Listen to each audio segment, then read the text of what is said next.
Sir कैसे देखते हैं, एक तरफ बोलते हैं कि भाजपा इस बार दिक्कत में उत्तर प्रदेश में, वहीं पे देखते हैं कि 66 सीट उनकी आ जाती है पंचायत चुनाव में, 67 सीट है। 67 सीट आ जाती है। तो ये आई नहीं है, ये लाई गई है। शासन प्रशासन का दुरुपयोग किया गया है। जिला पंचायत जो सदस्य जीते हुए थे उनको डराया धमकाया गया है। इनके घरों पे तोड़फोड़ की गई है। कईयों को अगवा कर लिया गया है। आप एक चीज़ ये देखिए कि पिछली बार से जो आप बात कर रहे हैं ना, पिछली बार समाजवादी पार्टी के 3055 में से 2100 जिला पंचायत सदस्य जीते थे, तब जाके उनको 63 सीटें मिली थी।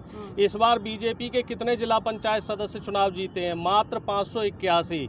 यानी कि इनको 355 में से सिर्फ 20% सीटों पे बहुमत मिला है और 20% सीटों के बाद ये 67 सीटें जीते हैं। तो कैसे जीते हैं? ये लोकतंत्र की हत्या करके जीते हैं, ये शासन प्रशासन का दुरुपयोग करके जीते हैं। जो आदमी डराए धमकाए में नहीं आया उसको अगवा कर लिया है और जनता इस चीज़ को बहुत अच्छे से देख रही है, बहुत बारीकी से देख रही है और 2022 में इसका बड़ा ज़बरदस्त तरीके से जवाब देगी जनता। जिस तरीके से योगी जी ने बोला है ना कि फील गुड और हम जीत रहे हैं, और मोदी जी की जो वाहवाही कि जो इन्होंने ट्विटर पे मोदी जी ने जो डाला है ना, अपना ट्वीट डाला है कि साहब 67 जिला पंचायत अध्यक्ष की जो जीत हुई है उस पर बधाई, तो इसी तरीके से जनता इनको 2022 में जवाब देगी तरीके से। सरकार के आंकड़े से जो क्राइम रेट है वो भी कम हुआ भाई है। देखिए, जनता इसलिए खफा है कि हमने वोट दिया किसी और को। हम चाह रहे थे कि जिला पंचायत अध्यक्ष कोई और बने और आपने ज़बरदस्ती बना दिया किसी और को। सरकारी आंकड़े नहीं, जो इनके अपने आरएसएस के आंकड़े हैं वो बता रहे हैं कि क्राइम कम हुआ है। जो इनकी सरकारी एजेंसियां हैं, जो सरकारी आंकड़े हैं वो साफ तौर पे बता रहे हैं कि पिछले 4.5 साल में उत्तर प्रदेश में क्राइम 221% बढ़ा है। यानी कि अगर 2017 से पहले एक साल में 100 घटनाएं होती थी तो अब 2017 के बाद वो घटनाएं बढ़ के 221 हो गई हैं। पहले कम से कम इतना तो नहीं होता था कि जो क्रिमिनल्स हैं उनको बचाने का काम किया जाए। इस समय तो ये सरकार चिन्मयानंद से लेके कुलदीप सेंगर से लेके जितने बलात्कारी हैं, जितने मर्डर करने वाले लोग हैं, इनको साफ तौर से बचाती हुई नज़र आई है। तो आप यहाँ से समझ लीजिए, आप बताओ कि जनता बेवकूफ़ है, जनता को ये चीज़ें नहीं दिख रही हैं। हाई कोर्ट में हाथरस वाली बहन के साथ जो दुर्व्यवहार हुआ था, उसकी जो बलात्कार करके हत्या कर दी गई थी, तो हाई कोर्ट में फैसला आया ना, और उसमें योगी सरकार और वहाँ के डीएम क्या काम कर रहे थे? उन आरोपियों को बचाने का काम कर रहे थे और वहाँ का जो सांसद था वो भी उनको बचाने का काम कर रहा है। तो आपको क्या लग रहा है उस सांसद को वहाँ की जनता दोबारा जिता देगी? जनता सब समझ रही है, जनता सब जान रही है कि ये लोग किन मुद्दों को लेके आए थे सत्ता में और अब ये क्या काम कर रहे हैं। ये लोग दुराचारी लोग हैं, ये लोग सत्ता के भूखे लोग हैं, इनको सिर्फ और सिर्फ सत्ता चाहिए। आपसे सवाल, हजम नहीं हो रही है ना आपको ये जो भाजपा फिर से या जिला पंचायत जीत? देखो, भारतीय जनता पार्टी को सिर्फ जीतने की आदत है। अच्छा। जीत चाहे वो किसी की डेथ बॉडी से हो, चाहे लोकतंत्र खत्म करने से हो, चाहे आदमी के ऊपर से कुछ भी गुजरना पड़े, कुछ भी करना पड़े, भारतीय जनता पार्टी को जीतने की आदत है। लोकतंत्र की उसे कोई परवाह नहीं। तो उसने 67 सीटें, अगर वहाँ यहाँ तो जिला पंचायत अध्यक्ष को ही तो किडनैप करना था। एसएसपी और डीएम चुनाव लड़ रहे थे, उनको लगा दिया गया था। एसएसपी और डीएम क्या बोल रहे थे तुम्हें पता है? कि कमरा बंद करके, कैमरा बंद करके मारेंगे, ये करेंगे। ये भाषा एक एसएसपी और डीएम जब लोकतंत्र को खत्म करके और जब प्रशासन इस तरीके की एक पार्टी के लिए चुनाव करवाएगा तो ये लोकतंत्र नहीं है। फिर ये जनता इनका सही समय पर सही जवाब देने के लिए तैयार। पार्टी इसका मतलब 2022 में भी आ रही है?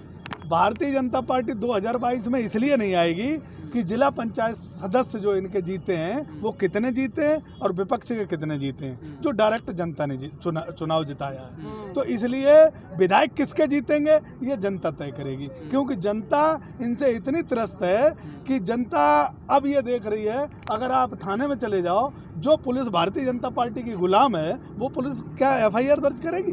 बेटियों के बलात्कार हो रहे हैं, मर्डर हो रहे हैं, पत्रकार मारे जा रहे हैं, आए दिन घटनाएं हो रही हैं, उन पर वो पुलिस से उम्मीद रखते हो कि वो पुलिस एफआईआर दर्ज करेगी? क्राइम रेट की आप बात कर रहे थे, क्राइम रेट तो इनका पूरा देश जानता है कि इन्हें क्राइम पे कोई कंट्रोल ही नहीं है। ये उत्तर प्रदेश के किसी भी कोने से ले लो। योगी जी का कहना कि सबसे ज्यादा अच्छा हुआ है इस बार प्रशासन जो भी व्यवस्था है हमारी। हाँ, तो योगी जी तो कहेंगे, योगी जी के कहने से ही तो डीएम और एसएसपी मैदान में उतरे। एक एक जिला अध्यक्ष जो जिला पंचायत सदस्य उनको किडनैप किया गया, वोटरों तक दाड़ा नहीं गया। आपको कितने वीडियो आपको दिखा दूं, सोशल मीडिया पे मार पीट के आए, कपड़े फाड़ दिए गए, महिलाओं के साथ बदतमीजी की गई। तो ये योगी जी के मनपसंद, क्योंकि योगी जी तो पहले ही से कह रहे हैं कि मैं हिंदू सम्राट बनना चाहता हूँ, लोकतंत्र की तो उन्हें परवाह ही नहीं। तो वो हिंदू सम्राट बनना चाहते हैं, उन्हें लोकतंत्र से कोई मतलब नहीं, देश के संविधान से कोई मतलब नहीं।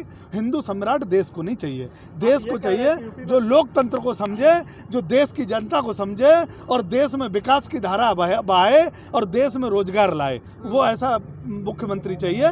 योगी जी हिंदू सम्राट बनते रहे, गोरखनाथ मंदिर का घंटा बजाते रहे, देश उनके बस थी। योगी जी जगह जगह नजर आए, और कैसा मुख्यमंत्री चाहिए? योगी जी नजर ही आए। योगी जी ने काम बताओ क्या करा मुझे। उत्तर प्रदेश के अंदर जो काम, अगर कहीं क्राइम हो गया तो उस क्राइम को छिपाने का काम किया, अगर क्राइम हो गया तो अधिकारियों को धमकाने का काम किया कि ये तुमने एफआईआर दर्ज कैसे कर दी। तुम हमें एक क्राइम में बता दो, इनकी पुलिस ने जो शासन बैठा है, जो अधिकारी आईएएस पीसीएस इनकी जाति के जो राज्य कर रहे हैं, उनका कैसा फैसला रहा। चाहे वो बुलंदशहर का ले लो, बुलंद बागपत में बेटी के घर पर लेबल लगा दिया गया था, अगर तुम कोर्ट में गवाह देने गई तो निर्भया जैसा होगा। ये क्या कोई यहाँ राजा महाराजाओं का कोई क्रूर शासन है, शासक बैठा है क्या? लोकतंत्र है। देते थे कि बच्चों से गलती हो जाती है। मुलायम गलती बच्चों से हो जाती है, तो दुनिया के कौन से बच्चे से गलती नहीं हुई? मुझे उसका नाम बता दो, मुझे एक का नाम बता दो कि किसी के बच्चे से ना गलती हुई हो। अगर बच्चों से गलती हो जाने वाली बात की मीडिया दिखाने का तरीका है। आप अगर ये दिखाओ, जो मैं बोल रहा हूँ ना, मैं ये बोल रहा हूँ कि दुनिया में एक बच्चा बता दो जिससे गलती ना हुई हो। अगर मुलायम सिंह जी ने गलती की बात कही, अब उसे दिखाने का रूप कुछ भी दिखा दो। तो मैं ये कहता हूँ कि मुलायम सिंह जी ने जो कहा उसको तो तुम छोड़ दो, लेकिन चिन्मयानंद 80 साल की उम्र में बेटी पे मालिश करवाता है और फिर वो बेटी जेल में चली जाती है, और चिन्मयानंद आश्रम में तेल लगवाता रहा दूसरी बेटी से। किसी ने आज दिन तक दिखाया? नहीं दिखाया। क्यों? और बेटी वो जेल में बनी रही, किसी ने दिखाया? उसका कसूर ये था कि वो गरीब माँ बाप की बेटी थी, कि उसका कसूर ये था कि वो शिक्षा के मंदिर से आई थी। उसे उसके साथ जो अभद्रता हुई, उसका दर्द किसी ने मीडिया ने आज दिन तक देखा? आरएलडी के साथ जाएंगे, एक तरीके से समाजवादी का ही तो आप सपोर्ट कर रहे हैं क्या? बसपा कांग्रेस वो कहाँ जाएगी? मैं ये कह रहा हूँ, मैं किसी पार्टी का सपोर्ट नहीं कर रहा हूँ। अगर बात करते हो किसान की, तो किसान भारतीय जनता पार्टी के खिलाफ जाएगा। इसलिए जाएगा कि भारतीय जनता पार्टी ने जो गरीब, जितना भी मजदूर गरीब किसान था, उसे धोखा दिया है। उसे धोखा इसलिए दिया है कि मेरे साथ पग पग पे धोखा हुआ है। तो 1 साल से ये आंदोलन चल रहा है। अगर आप याद रखोगे, पंजाब से आंदोलन चला था और यहाँ तक आंदोलन आने के लिए इन्होंने जो गड्ढे खोदे, जो इन्होंने लठ बरसाए, जो इन्होंने गोली बरसाई, लोगों के जो अन्याय, लोगों के साथ अत्याचार किया, देश भूला नहीं। आखिर देश कौन सा चेहरा है? देश जानता है, ये अच्छी तरीके से जानता है। चेहरे की बात मत करो, चेहरा हम अपने आप चुन लेंगे। चेहरा मोदी जी अगर 10 मुसलमानों को मरवा के और चेहरा बन जाते हैं, तो हमें ऐसे चेहरे की जरूरत नहीं है लोकतंत्र में। हमें चाहिए विकास का चेहरा। हमें वो चेहरा नहीं चाहिए जो हिंदू मुस्लिम लड़वा के गुजरात मॉडल आप लाना चाहते हो।